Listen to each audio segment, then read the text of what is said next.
국민의힘 미디어정책조정특별위원회 위원장 윤두현과 가짜뉴스 괴담방지 특별위원회 위원장 김장겸은 6일 대장동 허위 인터뷰 의혹 관련 화천대유 대주주 김만배 씨와 신학림 전 언론노조 위원장, 해당 내용을 보도한 언론사 기자들을 명예훼손 혐의로 경찰에 고발한다고 밝혔다.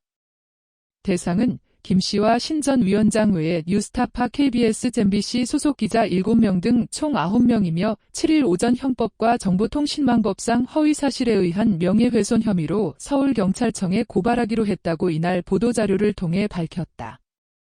두 특위는 보도자료를 통해 7일 오전 10시 서울경찰청에서 김만배 씨와 신학림 전 민주노총 전국언론노조위원장, 뉴스타파 한상진 기자, MBC 윤수환 기자, MBC 이재욱 기자, MBC 이학수 기자, MBC 김정인 기자, KBS 안다영 기자, JTBC 봉지욱 기자를 형법과 정보통신망법상 허위사실에 의한 명예훼손 혐의로 고발한다고 밝혔다. 두 특위는 이번 고발이 현재 부정청탁 및 금품 등 수수의 금지에 관한 법률, 김영란법 위반으로 수사받고 있는 김만배와 신학림이 허위 인터뷰를 녹음하여 이를 유포하기로 공모했다는 검찰 조사 결과에 따른 조치라고 설명했다. 두 특위에 따르면 김만배와 신학림은 22년 3월 6일 허위 인터뷰 녹음 내용을 한상진 뉴스타파 기자에 제보를 하여 3월 6일 밤 9시 40분경 김만배 음성 파일 박영수 윤석열 통해 부산저축은행 사건 해결이라는 제목으로 허위 인터뷰 내용을 보도했다.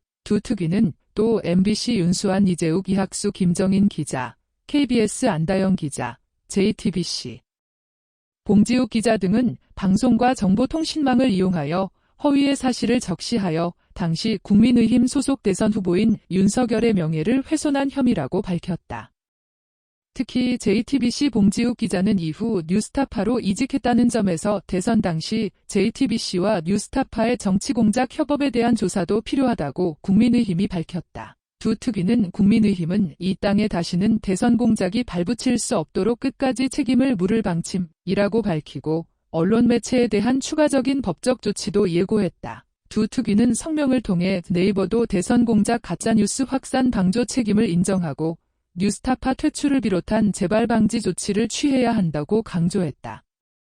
이와 함께 네이버 역시 결과적으로 민주주의의 근간을 흔들고 국기를 문란한 범죄인 대선 공작의 공범시라고 주장했다.